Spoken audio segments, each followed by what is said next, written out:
Ladies and gentlemen, welcome to L'Chaim 2020. We're so glad you are here with us in our first ever virtual fundraising event of the Birmingham Holocaust Education Center. Now, like our previous events, we have a wonderful program for you this afternoon. But first, we have an extremely important message to hear from an outstanding world leader. I invite you to listen closely to her timely message created specifically for us. Please join us in welcoming former United States Secretary of State, Madeleine Albright. Good afternoon. I am pleased to introduce this event in support of the Birmingham Holocaust Education Center. This institution is a labor of love, a shrine to knowledge, and an enduring testament to the resilience of the human spirit. It also embodies the need for continued vigilance because the Holocaust proved that what should be unthinkable is not truly beyond thought, and that if we are complacent, the inconceivable can happen over and over again. About 3,000 years ago, after the death of his father, King David, King Solomon prayed as a servant or as a child might, not for glory and riches, but for the ability to tell the difference between evil and good. This challenge can be complicated, which is why Solomon was praying. To me, the answer begins with the knowledge that every life is sacred and that the fate of each individual should matter to us all. It is true that the peoples of the world differ in language, ethnicity, customs, history, and faith. But as the Holocaust reminds us, we must never allow the distinctions that define us to obscure the common humanity that binds us. We must never allow pride in us to curdle into hatred of them. Heeding that lesson is what every effort at Holocaust education is all about. And it is a mission that is more important now than ever. It is about understanding and accepting that no one's blood is less or more precious than our own. There are those who view the Holocaust as the freakish consequence of a single demented mind. Others attribute it to the characteristics of a particular culture. Still, others point to the passing decades and ask whether it is not the time to forget and move on. And as we know, there are some who deny it ever really happened at all. In reply, we must admit that we do not have the power to change human character,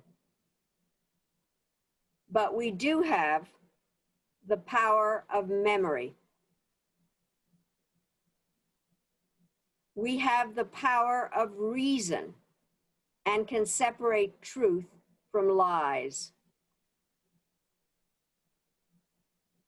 We have the power of prayer and can hope in the words of the Psalms for a time when truth shall spring out of the earth and righteousness shall look down from heaven.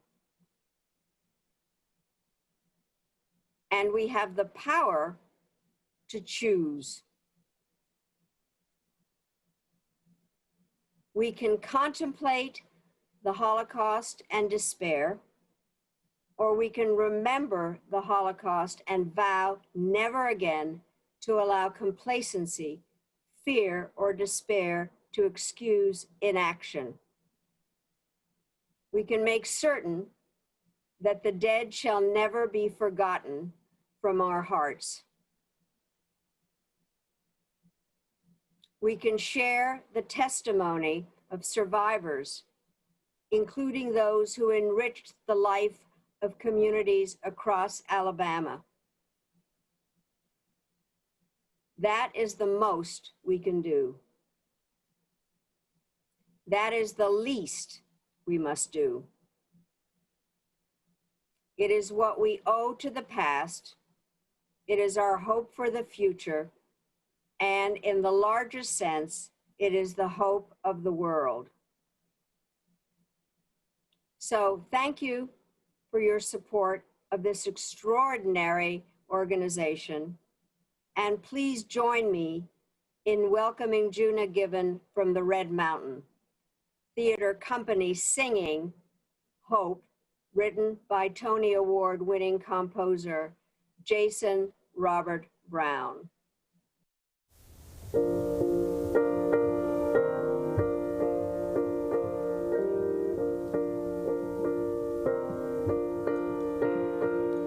I come to sing a song about hope.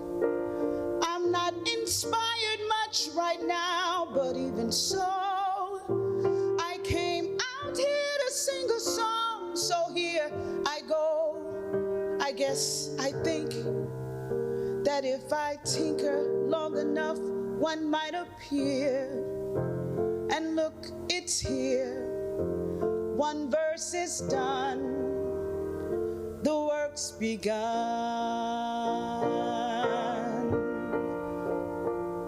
I come to sing a song about hope. In spite of everything ridiculous and sad, though I'm beyond belief depressed, confused and mad, well, I got dressed.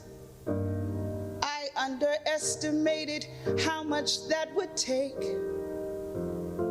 I didn't break until right now. I sing of hope and don't know how. Well, maybe I should substitute strength, because I'm strong enough. I got through lots of things I didn't think I could, and so did you. I know that's true. And so we sing a song about hope, though I can't guarantee there's something real behind it. I gotta try to show my daughters I can find it. And so today, when life is crazy and impossible to bear, I know it's there. Fear never wins. That's what I hope. See, I said hope, the work begins.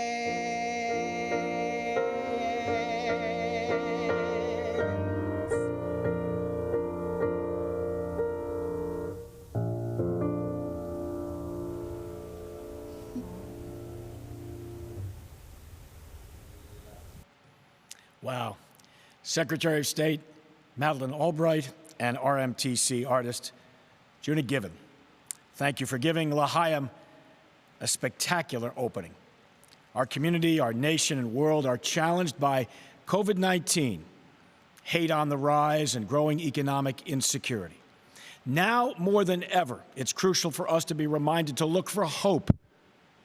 We're challenged by you to move through times of darkness and despair and create opportunity. No stranger among us, David Silverstein is a local leader who makes it his practice to create opportunity. He is also one of our L'Chaim 2020 honorees. David is deeply committed to Holocaust education. He and his wife, Susan, want everyone, especially students and their teachers, to study and learn what it means to be an upstander to hate and injustice. David, we thank you for reaching out to Secretary of State Albright and Coach Bruce Pearl to invite them to L'Chaim this time around. Our gratitude also to your friend and friend of the BHEC's L'Chaim events, Keith Cromwell, Executive Director of Red Mountain Theater Company, and Creative Director Drew Francis, for both of their leadership and their creative work. L'Chaim 2020 would not be successful without the critical support from our sponsors. A big thank you to our presenting sponsor, Medical Properties Trust, for their generous contribution. And thank you to more than 25 corporate sponsors and more than 250 individual sponsors and contributors. For a full list of all of our sponsors, it's easy to find them along with the L'Chaim presenters and musicians. Just check the online event program on the website. And now we have the pleasure, a distinct pleasure, of hearing from a remarkable local leader who had the vision to start the BHEC back in 2002, 18 years ago. She's incomparable in her energy and enthusiasm for Holocaust education. At 99 years of age, she still inspires us. Join me in welcoming our BHEC founder, Phyllis Weinstein, who has a special message for all of us. Dear friends, in 2002, when we began the Birmingham Holocaust Committee, we never dreamed that today, 18 years later, we would be welcoming such national guest speakers as Madeleine Albright and Bruce Pearl. We are honored. I am indebted to all the volunteers, the professional staff, and you and the many others who have contributed to our efforts throughout the years. Today, we honor David and Susan Silverstein. Their deep devotion to ensuring the future of this organization deserves such an honor. Congratulations, David and Susan L'Chaim. Thank you so much, Phyllis, who started this organization back at the tender age of 81. We are certainly honored by your message today, and we're inspired by your vision still. You saw an opportunity to create a new organization to share the powerful stories of our Birmingham Holocaust survivors and educate new generations and their teachers. We're indebted to you, and we certainly thank you, Phyllis. And now please join me in welcoming our L'Chaim 2020 Host Committee co-chairpersons, Kathy Friedman and Jim Richardson, who will give an update on our fundraising efforts after they take off their masks. We thank you to everyone who has made a contribution so far. And remember, folks, this is a fundraiser to support the vital work of the BHEC. Help us move the total that you'll see on your screen upwards all day. Kathy? Thank you, Jeff. We're so honored to have you as our L'Chaim MC this year, and so grateful for the wonderful media sponsorship of WVTM 13. An important fact is that all BHEC programs are free and available to everyone. Today, help us continue our work to teach the history and the lessons of the Holocaust by making your contribution. We can't change the past. We can change the future with education. It's easy to support the BHEC. Just click the donate button on the right side of your screen, and a small window will appear. You can give as much as you would like. Next, you can say hello to your friends over here in the chat box. Even though we can't be together in the same room, we can use this time to support each other while we support the BHEC. And remember, when you give during this live event, your thank you shows up on the screen. Any contribution amount is important, no matter the size. Your giving voice will never be as loud as it is here today. You're part of the groundswell of support for Holocaust education across the greater Birmingham area and around Alabama. Thank you to our donors, including presenting sponsor Medical Properties Trust and all our corporate and individual sponsors and contributors. We are also very excited to honor our friends Susan and David Silverstein today. I've known Susan and David for many years, and I know you will enjoy getting to know them as I have.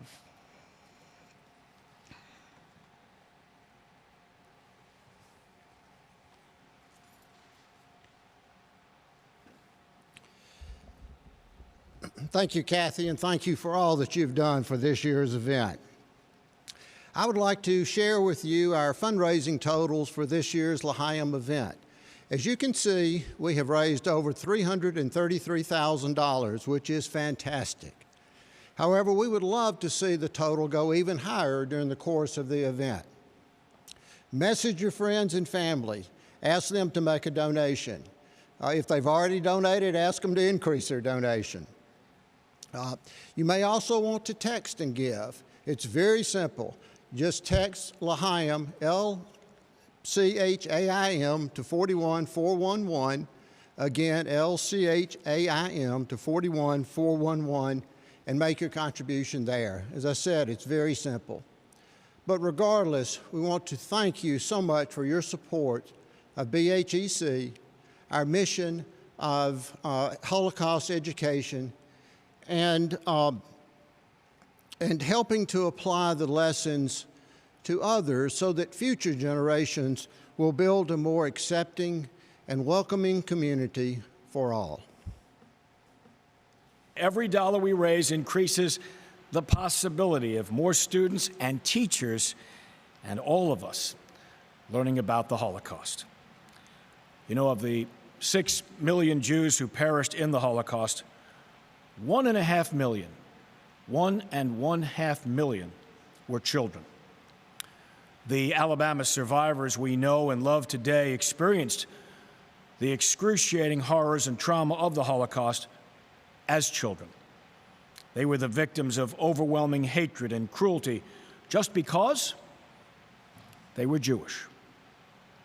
How does a child even begin to understand all this?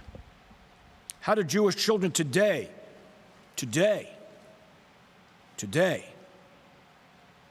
process the ugly realities of anti-Semitism? Now, the following monologue, written by Deborah Lehman and performed by Kira Berger, explores these important questions. When the trouble started, I asked my parents why. I don't understand, I said, what have we done wrong? They looked at each other. I could see the pain in their eyes. After a long silence, my father answered, "We've done nothing wrong. It's because we're Jewish." Because we're Jewish? What's wrong with that? I love being Jewish. I've always loved it. Family around the Shabbos table, the candles flickering, Papa's blessings, his hand on my head, Mama's chicken soup, the golden braided challah, the prayers, the conversations, lessons really, about kindness and generosity. My good and gentle Mama and Papa. My aunts and uncles and cousins all together during the holy days and festivals that mark the seasons. Eating, singing, dancing, laughing. The sweet clarinet. The melancholy violin. I love the stories my grandfather told us about our people of old. My good-hearted Jewish people, sometimes wise and brave and sometimes foolish, always with a lesson to be learned. Our rabbi, a wise and learned man, a kind man. I loved the synagogue that smelled of old books and polished wood. The prayers we sang every week, every holiday. I loved the deep, resounding voice of our cantor. The moment of anticipation as the ark is opened and the holy scrolls are revealed, wrapped in silk and velvet, crowned with silver, just like a queen. Ivory sheets of parchment on which the words of our story have been written by the scribes. I loved this. I loved hearing the words of our ancient language and then feeling their music in my own mouth. Baruch atah Adonai, Eloheinu melech haolam.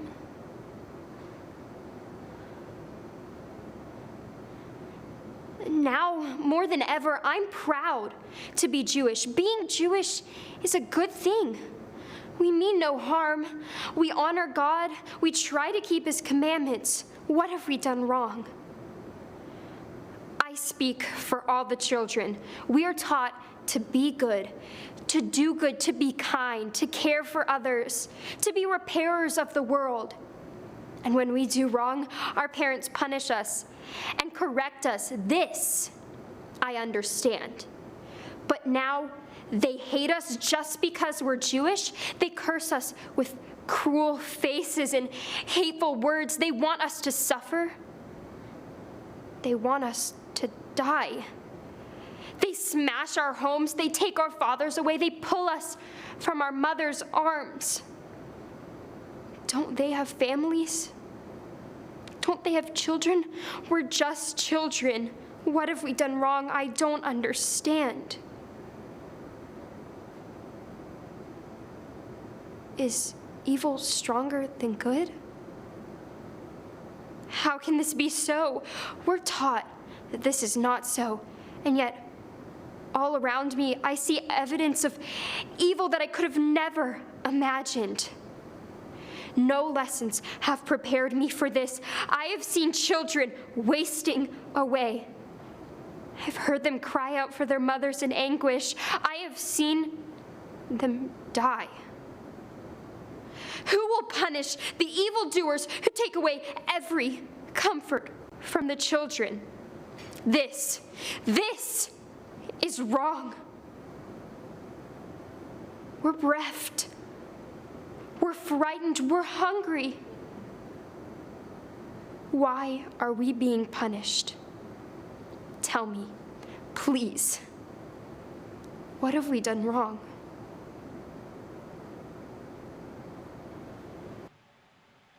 Why? Thank you, Kira Berger, Red Mountain Theater Company, and Deborah Lehman, author of that powerful monologue, An Open-Ended Question. Deborah is a BHEC board member, and certainly saying hello to her today. A couple of quick thoughts for you now. One of the great joys of my life thus far has been meeting 3 of the Alabama survivors among the precious 12 or 13 still living here. Max, Reva, and Ruth had the pleasure of meeting them about this time last year. Their horrible childhoods propelled their courage and their eternal inspiration for us all. You know, lately, as I think about the terrible plague on all of our houses, the COVID-19 cases, 5 million strong now here in America, 5 million people who are sick or have been made sick by something over which there is no control. I think today of the 6 million of our people who died taken by man-made cruelty. There will be a vaccine for COVID mighty soon. In the meantime, we are the vaccine against hatred now. It's been 75 years since World War II ended, and 40,000 concentration camps and ghettos were liberated at last. Our beloved Alabama Holocaust survivors' stories remind us of the power of hate and fear generated by the Nazi regime. Their stories of survival also generate transformative experiences for all of us here in Birmingham, and for that matter, across Alabama. More than 100,000 students and teachers have learned about the Holocaust through the power of our Holocaust survivors' memories and their critical stories. The survivors are now in their twilight years, as we well know. Only a few are able to speak to schools and groups. And thankfully, the BHEC has recently digitized their testimonies for all time. And volunteer transcribers have been busy at work all summer under the leadership of BHEC archivist and librarian Rachel Jones Lopez. In addition, our Darkness into Life exhibit featuring 20 Alabama survivors is available to travel to your group. You may learn more anytime on the BHEC website. And now we have a very special guest from our state who's an outstanding leader on and off the basketball court. He's also a friend and supporter of the BHEC. Please join me in welcoming Auburn University men's head basketball coach Bruce Pearl and special interviewer Tricia Skelton, BHEC Holocaust educator and teacher at Opelika Middle School.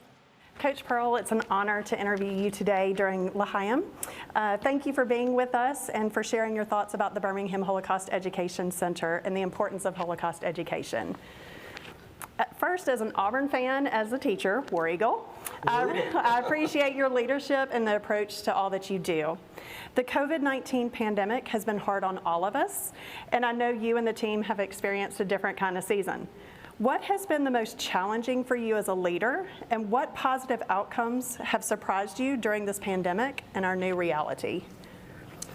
Well, it's great to be with you, and thank you for what you do as a teacher for the BHEC. These are different times, so we've never really navigated, been through this before. Everything kind of got put on hold. A lot of anxiety, a lot of stress. Adversity, it not only builds character, but it reveals it. So I try to get my players to be at their best when things were at their worst. Well, things weren't very good back in March when the NCAA tournament got closed and the SEC tournament ended, and all of a sudden something you work for your whole life is over and you can't compete for a championship. Our guys handle it like champions, and I'm just confident that we're going to navigate through this, and we're going to get through it like we always do. Yes. The BHEC has experienced a lot of change as well during the pandemic. They've moved all their programming online, and they've actually had record attendance. Great. As a classroom teacher in Opelika, I've been making a lot of adjustments as well to prepare school for the fall. In the midst of all the changes, all of us are aware of the uptick in anti-Semitism and racism in our country. Why do you think that perhaps now more than ever, we need teachers like me to teach students the history and lessons of the Holocaust? Well, I appreciate you asking the question, and once again, appreciate you being one of our great teachers. Thank you. Look, education and exposure to different things, different people, is what it's all about. Now, I was born in 1960. I grew up in Boston, Massachusetts. I saw real racism. I saw forced busing. I saw incredible segregation. I was born 15 years after the gates opened, when 6 million of my brothers and sisters were murdered because of the way they prayed. And 3 million other people were murdered because they were different. And I couldn't understand why we saw the things that made us different, and we were scared by them. And so much of it was a lack of exposure. And we can learn so much from our kids. But we grow older, we develop prejudices, we're ignorant sometimes because of a lack of exposure and a fear of the unknown. I think the vast majority of us want it to be better. Mm-hmm. And that willingness for it to be better. So the answer is education. Mm-hmm. The answer is exposure. I can't imagine how a classroom teacher from Opelika, Alabama, who's not Jewish, would even begin to try to understand how to teach a class to 6th graders about the Holocaust. It's not easy. It's not easy. So what are we doing? We're providing the education, we're training the trainers. We're providing the education to the teachers. And we're doing it in such a way where they're learning something that you may not have even been taught or certainly couldn't even comprehend or fully understand. Most of our teachers aren't Jewish. And so they can't identify exactly with it the same way. The scholarship, the visibility, the exposure, the collaboration, the exchange of ideas. Look, I'd like to think that I do a decent job of teaching the game of basketball. The reason why we've been successful in small part, but in part, is because I had a great teacher in Dr. Tom Davis who taught me how to coach the game. Therefore, the answer is simple. We need to teach our teachers how to teach one of the world's greatest tragedies of all time to children that have really never been exposed to it, have no idea what it's about.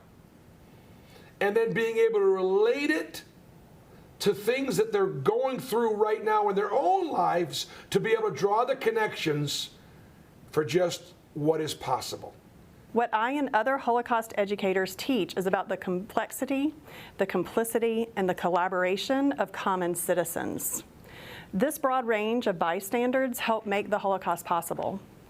The BHEC teaches about bystanders, and we also teach about the power and empowerment of what it means to be an upstander, to stand up to others against injustice and hatred against any group. What do you think that looks like today? How do you see upstanders at your job? And what personal wisdom would you give to young people about being an upstander? Wow. There's a lot. There's a lot to unpack there. I was 13 years old when my grandfather died, shortly after my bar mitzvah. He was only 63. And I remember he died in 1973. 6 years earlier, during the Six-Day War, I watched the television with him, a little black and white, as you can imagine. And he was a very strong man, a plumber. Strong when I said he didn't show a lot of emotion. But I remember him watching the television every night during the war and crying and afraid to go to bed. And I'd say, Papa, why aren't we going to bed? He said, and he explained to me, he said, I'm afraid that when we wake up, Israel won't be there. It'll be gone. 6 years later, before he died, he made me promise him that the words never again would actually mean something to me. And I promised him that I would do the best I could so that it would never happen again, not just to the Jewish people, but to anybody. And that's the work that we're doing here. And on more than one occasion, on several occasions, with both children, I had parents that I'd never met, that didn't know me, that came up to me, introduced themselves, and said, your son Stephen sat next to my daughter in the cafeteria when she was being picked on. Or your daughter Jackie stood in line with my son, or broke up an altercation with my son who has got a handicap of some sort. I taught my children to stand up and to have a heart for those that are not as advantaged. It's important that we take advantage of these moments to see the social injustice that is out there and stand up and do something about it. Have we not seen the beatings in Selma? The Voting Rights Act in the 63, 64, 65 may never have passed when it did. We had to see it. We have to continue to see the Holocaust, see it, to believe it, that it could possibly happen. We have to see a police officer stand on George Floyd's neck for 9 minutes to see that it could possibly happen and say, you know what, that is wrong. We can't have that in our criminal justice system. We're better than that. And we work together. So the great, I think, opportunity we have right now is, as I said, and you mentioned it, look at all the other people, LGBT community, the poor versus the rich, the weak versus the strong, black versus white, we have an opportunity to tie this all together. Again, tie us all together in such a way where we just get our kids to be thinking about it and not be willing to stand by. Looking ahead to the year 2030, what do you think is most important about the BHEC and Holocaust education going forward? Well, I mean, just that, you know what? When I am in these situations where you ask how important is something, what I'm going to ask everybody to do right now for 1 second is let's just pretend BHEC isn't an organization. In fact, it's never been. Holocaust education hasn't been taught in the state of Alabama. It's not going to be taught. Where would our kids be? Where would the educational process be? How bad would racism, anti-Semitism, and all this be without it? That's how you know how important it is. So through our efforts tonight and in the future, L'Chaim, we're going to fund this program. We're going to make sure that our teachers are equipped to be able to tell the story and continue to tell the story. The great part of the story is the story of Passover and the fact that as we're taught to teach it to our children, that's what the Seder is, but it's about the storytelling. If we stop telling the story of the Holocaust over and over again, if we break one of God's commandments and stop teaching it to our children, we're in trouble.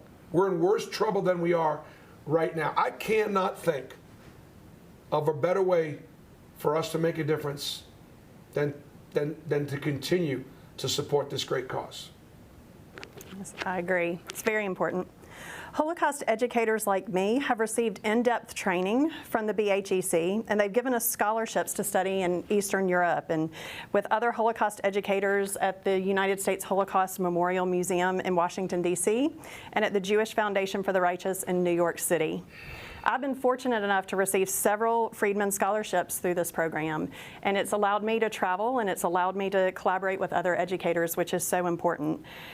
Thank you for giving me the opportunity to interview you today, and thank you for helping us empower us to not only claim never again, but to decide every day for us to be an upstandard, so that no group endures what our beloved Alabama Holocaust survivors experienced in the concentration camps and other communities across Germany and Eastern Europe.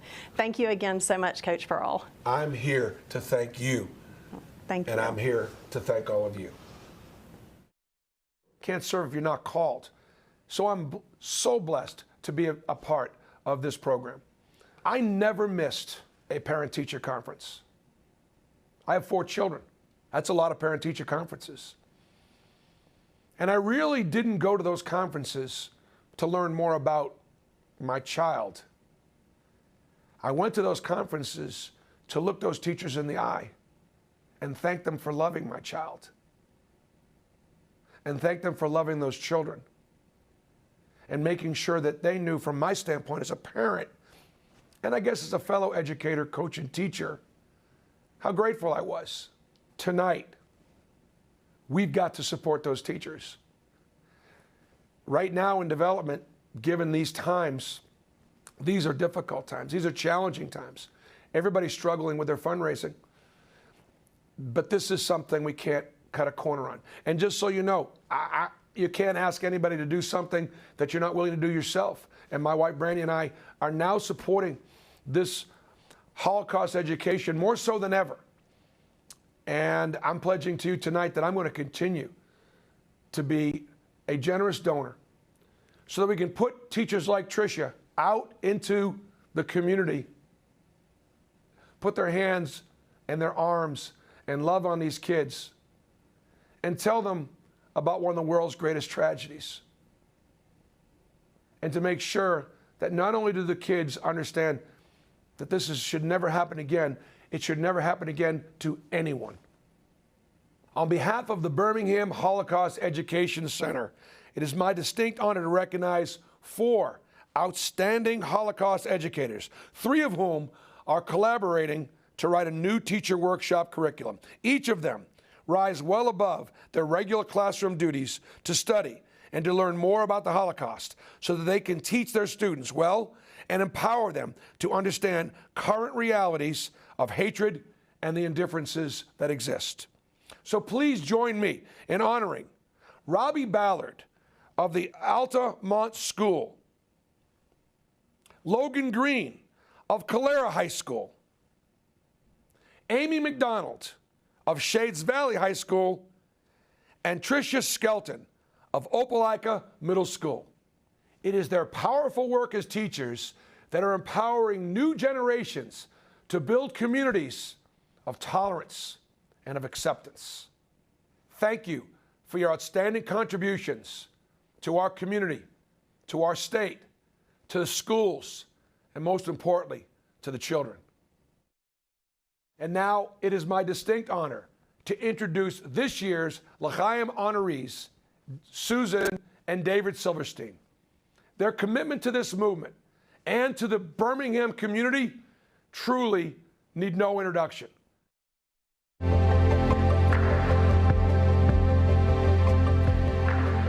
Now more than ever, we must continue the mission of the Holocaust Education Center. You know, there are very few organizations that's mission is train teachers to talk to their students about the Holocaust. It was about 5-6 years ago that Susan and I were able to sponsor, along with the BHEC and St. Luke's Episcopal Church, we were able to sponsor Eva Kaur, a Holocaust survivor, to come speak at St. Luke's. And Eva was in Auschwitz with her twin sister, survived the Holocaust, and would tour the country speaking about the experience and about how she forgave. And once she forgave, it lifted a burden off her shoulders. But you could tell these students were touched, their soul was touched. They had never heard a Holocaust survivor. But it resonated with us that it's only through education that we can ensure that the next generation doesn't forget. I think the people that came to hear her speak were so blown away and enlightened of what had happened. So many didn't know about it, and they went away being touched in their hearts. And this is what we need for the teachers to do to the children that are growing up. They're studying their history books, but they don't really understand what it was and what had happened. We received a phone call asking whether Susan and I would consider being this year's honorees for L'Chaim. And as usual, he said no. He says no every time someone wants to recognize the good work that David does. When I heard that my parents were being honored, I felt humbled for them and for our family to be recognized. Dad has done a lot of work behind the scenes with fundraising and, helping to coordinate speakers. You know, my parents have always done an incredible job of teaching us the importance of education and memory. The stories and the suffering of the Jewish people and of all people around the world is something that cannot be forgotten. You know, it's emotional because, I don't want, my children. I want my children to understand what happened. And I want to make sure that it doesn't happen again. And I can only imagine, like I say, I can only imagine what it must have been like to have a knock on the door and watch your family taken away and put in a cattle car and taken to a camp to be exterminated. Mom and Dad are kind of one of a kind. What drives me crazy about Susan is she's never wrong. To live with somebody that, you say, what would Susan do? Because I know that whatever she would suggest at that moment would be the right course. We're very blessed to have the relationship that we do. Parents' love for each other is something I've never seen before. It's like in movies. They met when they were 15. My dad fell head over heels for my mother. And they had 5 kids, and my dad is so in love with my mom. So is my mom, but my goodness, he calls her 20 times a day, always wants her by his side. The most ridiculous thing about my parents is something I'm envious of, and that is the amount of love they have for each other. The most about David is his kindness, his generosity, his wanting to help everybody out there. So I just reflect on what our virtual religious experience this summer has been with our church. And that it's been very fulfilling, and it's been focused on love. And thinking about that, it of course recalls the story of David meeting Susan's dad for the first time as a 15-year-old, looking into the door as it opened as tall, white-haired, handsome Reverend Tilson opened the door and wondered why in the world he was there. In the commitment of this couple. Here David is at Vanderbilt. Susan's a year or two older or whatever, but through the 4 years of Vanderbilt, he would drive to Birmingham, pick her up, bring her to Nashville, celebrate the weekend, and drive her back, and then come back to Nashville. Y'all's selection of Susan and David as the honorees, you hit it right on the mark. They celebrate love every day with their family, their children, and now, as Nancy said, their grandchildren. Y'all really did hit the mark. David and Susan, our family cherishes the relationships that we have developed with you and your children over the last 25 to 30 years. This recognition is so well deserved. For you continue to work diligently in our community to make Birmingham a better place to live. The examples you have set for your children will live on for years to come. Thank you for all that you do. When we first heard that David and Susan would be honored tonight, we thought, what a great choice, because both of us understand how strongly both David and Susan feel about the work that you do. When David commits, he commits. And when I met Susan, it didn't take me long to understand the source of David's commitment and devotion. There's no better evidence of what kind of people they are than when you meet their 5 adult children who have grown into amazing people themselves. They not only love each other, but they really like and respect each other. To all of you, congratulations on your event tonight, and congratulations to David and Susan, whose generosity, including generosity of time and spirit, set a great example for a lot of people, including me and Amy.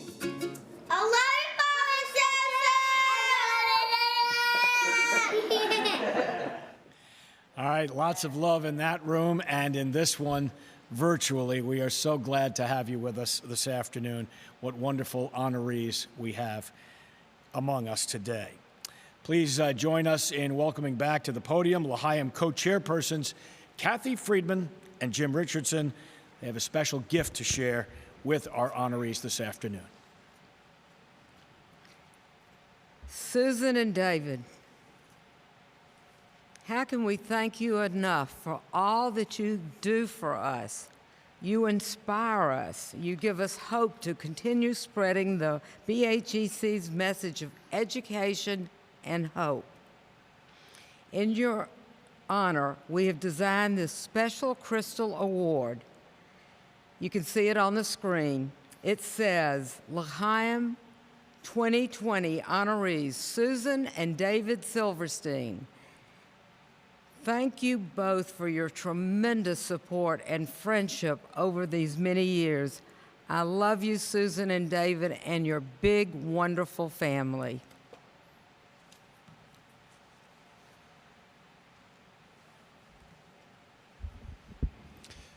Susan and David, my dear friends, we hope you're enjoying your watch party at home with your wonderful family. Thank you so much for your leadership and support of BHEC and all that you do to make our community such a better place.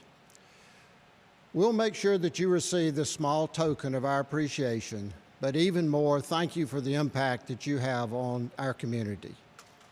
You truly inspire us. Thank you. Well, we certainly have lots to talk about here. You've been talking to us in our chat alongside here, so we're so grateful for your kind and generous comments. And I have good news.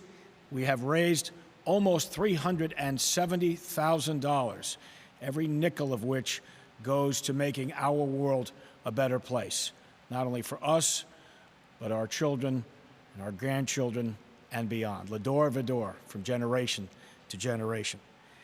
Now, please join me in welcoming my friend, the Executive Director of the BHEC, Reverend Melissa Self-Patrick. Thank you so much, Jeff. You're a wonderful MC. It's great to have you here with us this afternoon. And thanks to everyone who is here on the live set. You've heard from nearly all of us, not quite. But we want to give a special thanks to all of you who have contributed tens of thousands of dollars, some in increments large, some small, and some in between. They make a huge ripple in our work and will continue to sustain and grow our work through Holocaust education and applying those lessons of building a more accepting and just community. We have some more numbers to share with you, some data over the last 10 years. It's been 10 years since we began our teacher workshops, and as you can see on your screen, this is the result of 10 years of work from Ann Mullengarden and all of the 4 teachers you saw featured today, and many, many other people, including our Holocaust survivors, a few of whom are still able to talk with groups, as well as the over 1,500 teachers who have been a part of our trainings and are a part of the groundswell of our work. I want to point out it's no small thing that over 98,000 students have experienced the history and the lessons of the Holocaust in their classrooms over the last 10 years. Even during COVID-19, as we moved all of our programs online, our teachers have been hard at work planning new curriculum for their online learning or in-person learning, depending on their school system, so that these powerful stories, these vital stories to our history, don't go unrecognized. There is a lot of empowerment that happens through our work. And now more than ever, we must preserve and share our Holocaust survivors' stories. In the midst of this pandemic, I've had the opportunity to keep in touch with several of our Birmingham survivors by telephone, and one with a brief visit hollering from the patio behind. And speaking of behind me, there are panels from our Darkness into Life exhibit that tells the stories of 20 of our Alabama Holocaust survivors. It's available to view online at bhecinfo.org. And hopefully, once we make it to the other side of this pandemic, we can resume displaying our original exhibit of art and photographs in our soon-to-be new home. We'll let you know where that is when we know. It is a very special thing to be a part of the relationship building of the BHEC. Our fundraising relies on relationships. The power of what we do relies on relationships. And we want to continue to tell the stories of our survivors. In closing, I want to share with you briefly one of our survivors' writings, Ruth Siegler, who tells a story in her book, My Father's Blessings, about her and her sister's experience. With each other's help, Ilsa and I survived an incredibly difficult journey. In the camps, we always tried to stay in the background, never standing at the front of the line or at the very end, never any place where you might get noticed. Most importantly, we always maintained hope. That is what kept us going, the thought that maybe we would see our family again. Although I was not able to see them again after the war, vivid memories of my parents are always with me, even today. And Ruth is now in her 90s as well. She says, against all odds, Our faith in the values and traditions that we had been raised so to cherish kept us alive. I now want to welcome to the podium one of our wonderful Holocaust educators, Amy McDonald, who over the course of the summer became one of our new part-time staff members as well. Amy? Hi, I'm Amy McDonald, and I teach at Shades Valley High School in Birmingham. I've been involved with the Birmingham Holocaust Education Center now for almost 10 years. The teacher scholarships I have received from the BHEC have provided opportunities which have been some of the most informative, enriching, and rewarding experiences with which I've ever been associated. Not only have these experiences broadened and deepened my knowledge of the Holocaust, they have emboldened and challenged me as an educator. The impact on my teaching has been far-reaching and definitely life-changing. I care very deeply about the BHEC and am passionate about Holocaust education. The BHEC has trained me, invested in me, believed in me, and embraced me. Because of the BHEC, I now bring more knowledge, more understanding, and more passion to the field of Holocaust education.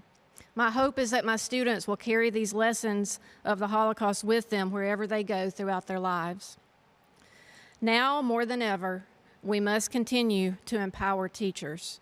And as Coach Pearl just so powerfully said, we have got to equip our teachers to tell the story so that they, in turn, can teach the powerful message of never again.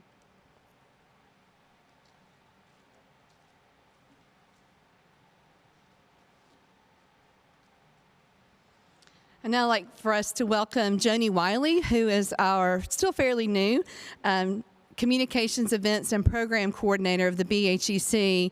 And I want to give a special shout out to her for all of her hard work behind the scenes with the Swell team, and also to Lauren Lambert, who is our Finance and Operations Director and is definitely behind the scenes today, receiving your generous contributions. Joni?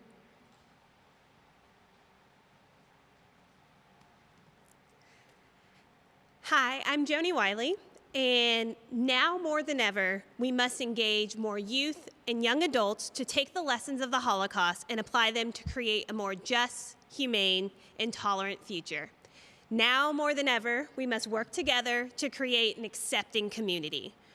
Here at the BHEC, we're doing this by increasing our social media presence and also adapting to the times by creating online programs as well as providing virtual resources.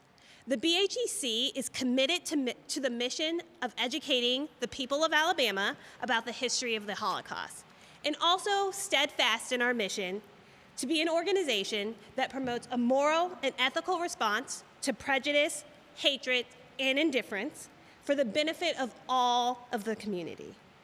Never again is not a mantra, it's a call to action.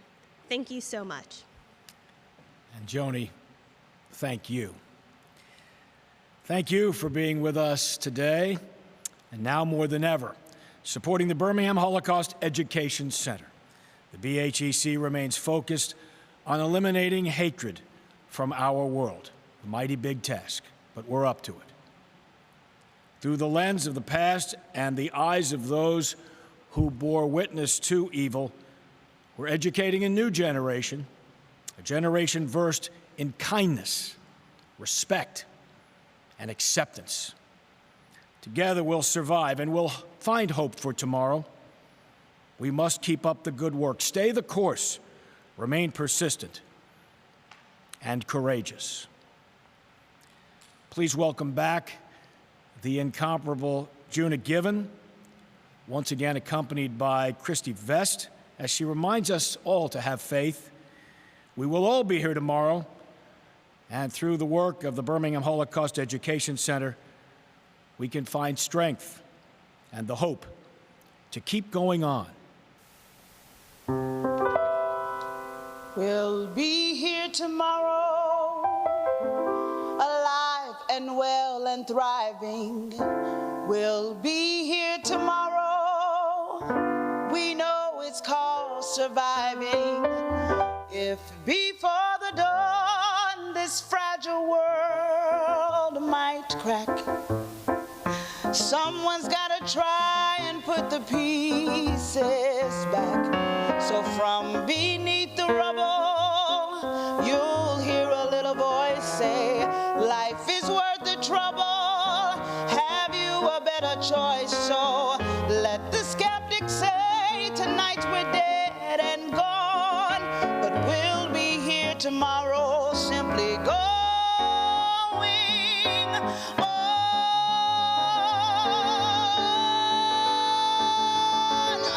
We'll be here tomorrow, alive and well and thriving. We'll be here tomorrow, we know it's called surviving. If before the dawn this fragile world might crack, someone's gotta try and put the pieces back. So from beneath the rubble, you'll hear a little voice say, life is worth the trouble. Have you a better choice? So let it say, tonight we're dead and gone, but we'll be here tomorrow, and tomorrow, and tomorrow. We'll be here tomorrow, simply going